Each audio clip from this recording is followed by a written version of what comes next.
What if I told you that for the last 20 years, you've been doing LULU'S Overdrive all wrong? You've been there. We all have. We've got a whole overdrive gauge ready. A tough boss is staring us down, and we select Fury. You grab that analog stick and spin it for all you're worth, absolutely shredding your thumbs or palm, only to be rewarded with a pathetic 4, maybe 5 spells. It's frustrating. It feels weak, and for decades, players have written off her overdrive as one of the worst in the game. Well, the truth is, Fury is one of the most misunderstood abilities in Final Fantasy X. It was never just about mindlessly spinning that analog stick. The game is looking for something else entirely, a secret to its input system that most of us missed. In this guide, we're going to tear down the old myths and show you how Fury really works. I'm going to show you the hidden mechanics and the strategies that will let you consistently hit the maximum number of spells, turning Lulu into a devastating powerhouse she was always meant to be. Let's start by validating that frustration for a second. Why does Fury feel so inconsistent? The in-game instructions are simple. Rotate the analog stick. Naturally, we all assume faster means better. We grip that controller, brace our thumbs or palm, and spin like we're trying to achieve a liftoff, homie. And the result, a disappointing 4 to 7 hits. If you were lucky, after a few spins, the counter just stops. It feels like the game is ignoring you, no matter how much faster you go. This led to the common belief that the overdrive is just broken or poorly designed. I mean, you get more reliable damage from one normal casting, a FFX, than from a frantic 7-hit Fire Fury, so you just give up. Lulu gets benched in the late game, and her overdrive becomes a gimmick you only use when you have no other choice. Now, the pain point is real. The internet is filled with 2 decades of forum threads from players asking the same question. Am I doing this wrong? They talk about sore thumbs and broken controllers, all for this lackluster payoff. It's the shared trauma of the Final Fantasy X community, homie. But the problem isn't just your speed. The problem is that the game isn't telling you the whole story. The system isn't just tracking rotations. It is a complex interplay between your stats and your inputs. And once you know what this is, everything changes.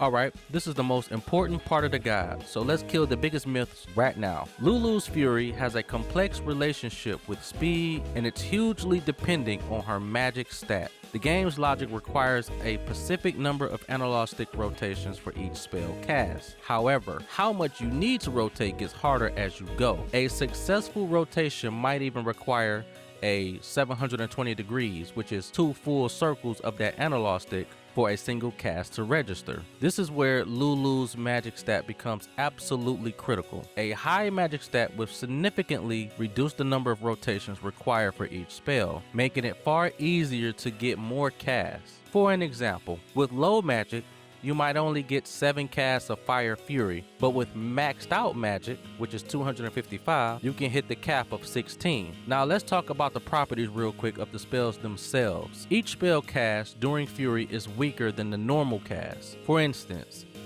a FFX from Fury is only about 43% as strong as a regular FFX. However, these attacks come with incredible benefits. They cost 0 MP. They can even be used even if Lulu is silenced. And most importantly, they completely ignore the enemy's shell and reflect barriers, which is crazy, homie. This means no damage reduction at no risk of bouncing spells back onto your own party. Finally, different spells have different limits. Stronger spells like Flare and Ultima require more rotations and have hard caps on how many times they can be cast. While a basic fire spell can be cast up to 16 times, Ultima is capped at just 4 casts, no matter how high your magic stack is or how fast you spin.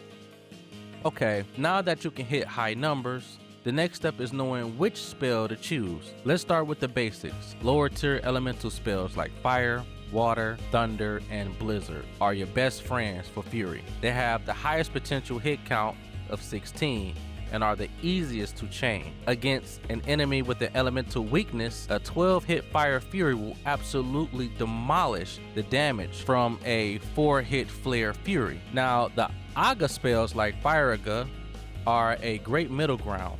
They do more damage per hit, but they have a lower cap of 12 casts at max magic. They're a solid choice against an enemy with no weakness. Flare is the superior choice for raw single target damage against bosses with no weaknesses, capping at 7 casts. Ultimate Fury is situational, homie, hitting all enemies but capped at only 4 casts. However, we need to talk about the endgame real quick. While Fury makes Lulu a powerhouse for the main story, magic itself falls off against the game's ultimate challenges. Most Monster Arena super bosses, as well as the Dark Aeons and Penance, have exceptionally high magic defense, which heavily mitigates magical damage. Worse, many are completely immune to elemental magic or absorb it entirely, rendering a Fire Fury useless or even healing the boss. The primary reason for this is how in-game weapons work. Fully upgraded celestial weapons inherently bypass a target's defense stat, allowing physical attacks to deal maximum damage consistently. There are no equivalent magical weapons that fully bypass magic defense. Because of this, physical damage will almost always outdamage magic against these specific super bosses. Lulu's Fury does not let a single hit do more than 9,999 damage until she gets break damage limit, but is great for dealing over 9,999 total damage in a single turn. The best use case in the extreme endgame is with Riku's trio of 9,999 mix, where a 16 hit Fire Fury becomes a 16 guaranteed